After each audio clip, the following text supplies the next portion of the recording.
Hello. आज हम पढ़ेंगे क्रिया। इससे पहले वाले वीडियो में हमने पढ़ा संज्ञा, सर्वनाम और विशेषण। संज्ञा क्या थी? जब किसी व्यक्ति, वस्तु या स्थान को क्या कहते हैं?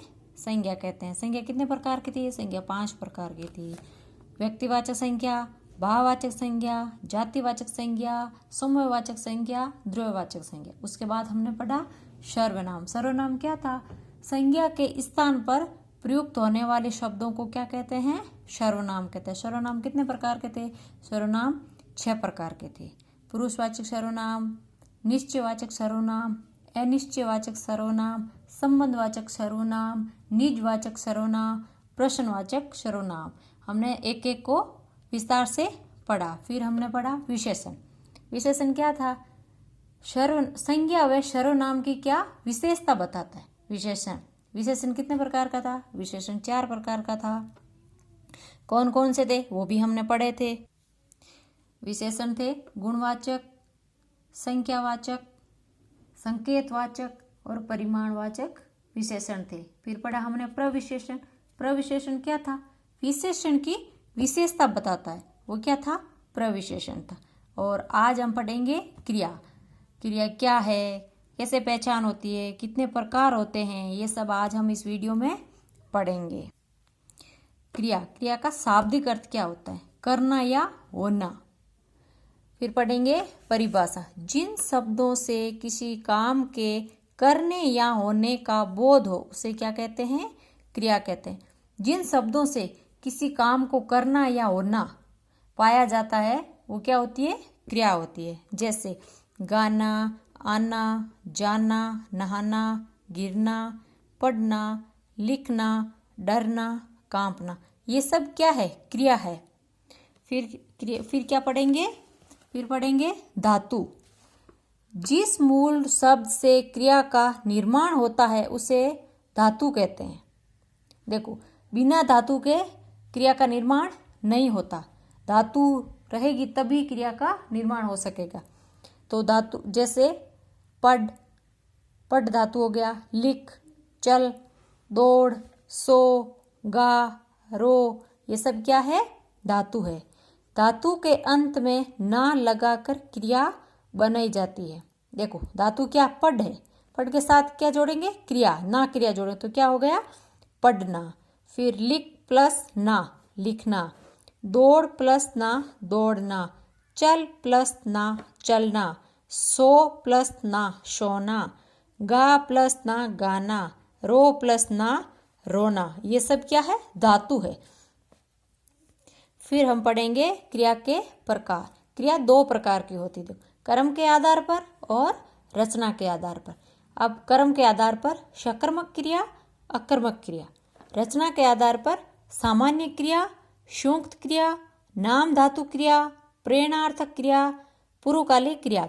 अब हम एक एक को विस्तार से पढ़ेंगे। सबसे पहले पढ़ेंगे सकर्मक क्रिया। सकर्मक क्रिया वह क्रिया के साथ कर्म हो तथा जिस क्रिया का फल कर्म पर पड़े उसे सकर्मक क्रिया कहते हैं। सकर्मक क्रिया में क्या होता है? मेन कर्म होता है। क्रिया का प्रभाव किस पे पड़ेगा? कर्म पर पड़ेगा। जैसे मैंने किताब पढ़ी। किताब क्या है? यहाँ कर्म है। मैंने किताब पढ़ी। अब क्रिया का प्रभाव किस पे पड़ रहा है? कर्म पे पड़ रहा है। तो किताब क्या है? यहाँ कर्म है। तुमने मुझे पत्र लिखा। देखो, पत्र क्या है? कर्म है। वे गाना गा रहा है। गाना क्या है? यहाँ क्रम है। और हम क्रम की कैसे पहचान करेंगे कि भाई ये सकर्मक क्रिया है या अकर्मक क्रिया है? तो कर्ता अपनी क्रिया के द्वारा जिसे सबसे अधिक चाहता है, कर्ता सबसे अधिक चाहता है, वो क्या होगा? कर्म होगा। जैसे क्रिया के साथ क्या या किसको लगाकर अपन को जो उत्तर प्राप्त होगा ना, वो क्या होगी? सकर्मक क्रिया। जैसे हम कुछ उदाहरण देख लेते हैं। राम पुस्तक पढ़ता है। पुस्तक क्या है? यहाँ कर्म है। तो अपन क्या लगा के देखते हैं? राम क्या पढ़ता है? राम पुस्तक पढ़ता है।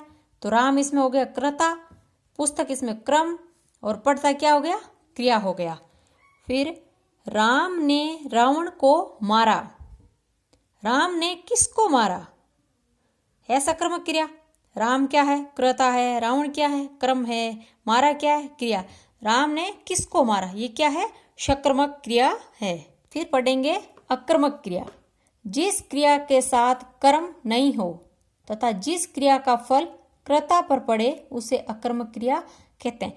अकर्मक क्रिया में कर्म का कोई रोल नहीं है। इसमें क्या है, मेन क्या है, कर्ता है। वह सो रहा है, वह क्या है, इसमें कर्ता है, वह कर्ता है। और रहा क्या है, क्रिया है।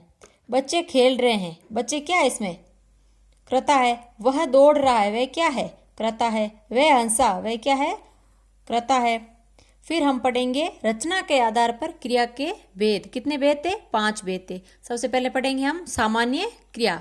सामान्य क्रिया क्या होती है, जब वाक्य में एक ही क्रिया हो तो वह सामान्य क्रिया होती है। एक क्रिया हो तब क्या है, सामान्य क्रिया होता है। वह खाता है, एक ही क्रिया हो रही, वह सोता है, वह दौड़ते हैं, ये क्या है, सब एक ही क्रिया हो रही है। फिर पढ़ेंगे संयुक्त क्रिया।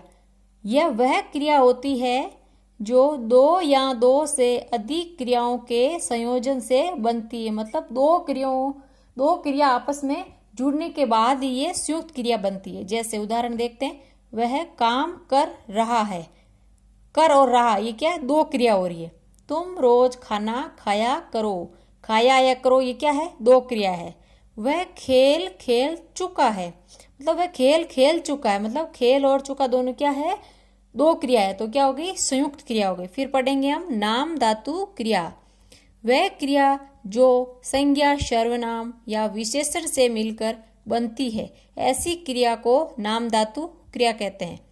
नाम धातु क्रिया में क्या होता है, संज्ञा सर्वनाम या विशेषण से मिलकर बनती है, वो क्रिया क्या होती है, नाम धातु होती है। जैसे उदाहरण देखते हैं, वह एक अच्छा लेखक है।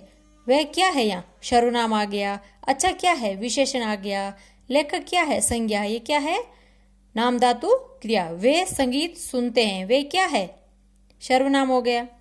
फिर पढ़ेंगे प्रेरणार्थक क्रिया। जब कोई स्वयं कार्य न करके दूसरे से करवाता है या प्रेरित करता है, ऐसे वाक्य को प्रेरणार्थक क्रिया कहते हैं।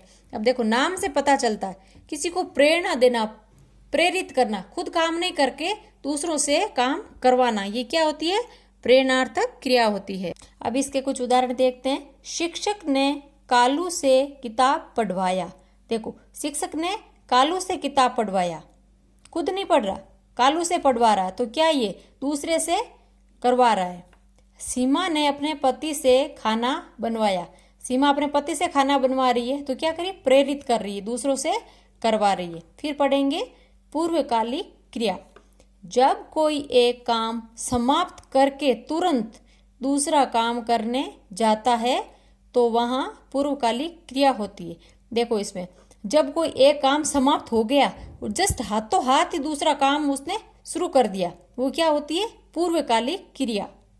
जैसे राधा खाना खाकर पढ़ने गई। देखो, खाना खाते ही वो पढ़ने गई, तो इसमें क्या हो रही है, एक काम समाप्त हुआ और दूसरा उसने स्टार्ट कर दिया। मोहन खेत से लौटकर नहाने गया। देखो, मोहन खेत से आया है, मतलब आ गया और फिर वो नहाने चला गया, तो इसमें क्या है, मतलब खत्म होते ही दूसरा स्टार्ट कर दिया है। फिर हम कुछ इसके उदाहरण देखेंगे। मोहन नाचता है, इसमें क्या है, अकर्मक क्रिया है।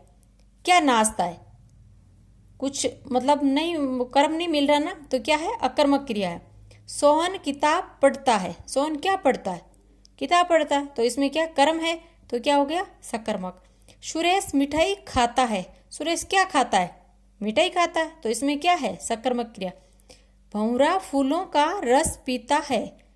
भंवरा क्या पीता है, फूलों का रस पीता है, तो क्या है, सकर्मक क्रिया। राम खेलता है, अकर्मक क्रिया। क्या खेलता है, किसको खेलता है, कर्म नहीं हो रहा ना, तो फिर क्या होगा, अकर्मक क्रिया हो। शिक्षक ने विद्यार्थी से पुस्तक पढ़वाई। देखो, शिक्षक विद्यार्थी से पुस्तक पढ़वा रहा है, तो क्या ये प्रेरणार्थक है। मालिक नौकर से सफाई करवाता है, प्रेरणार्थक है। मालिक क्या कर रहा है, नौकर से सफाई करवा रहा है, प्रेरित कर रहा है। वह पढ़कर सो गया, ये पूर्वकालिक है, पढ़कर सो गया, मतलब पढ़ा और सो गया। सोहन खेल कर थक गया। सोहन खेल के थक गया, ये क्या है, पूर्वकालिक है। पिताजी ने पत्र लिखा, सामान्य क्रिया हो रही है। मोर बारिश में नाचा, ये भी सामान्य क्रिया हो रही है, मोर बारिश में नाचा। तुम बाजार चले जाओ, संयुक्त क्रिया हो रही, दो क्रिया हो रही है, चले और जाओ। रेलगाड़ी चल पड़ी, रेलगाड़ी क्या है, चल पड़ी, मतलब दो क्रिया हो रही है तो संयुक्त क्रिया है। तो आज हमने क्रिया पढ़ी, क्रिया में क्या क्या पढ़ा, क्रिया क्या होती है, क्या पहचान होती है, क्रिया के क्या प्रकार होते हैं, क्रिया करना या होना पाया जाता है, किसी कार्य को करना होता है क्रिया। फिर क्रिया के दो प्रकार थे, कर्म के आधार पर और रचना के आधार पर। कर्म के आधार पर क्या थी, अकर्मक और सकर्मक, और रचना के आधार पर थी 5 प्रकार की क्रियाएं थी। सामान्य क्रिया थी, संयुक्त क्रिया थी, नाम धातु क्रिया, प्रेरणार्थक क्रिया, पूर्वकालिक क्रिया। ये क्या थे, क्रिया के प्रकार थे। फिर हमने एक एक को विस्तार से पढ़ा, फिर हमने कुछ उदाहरण किए।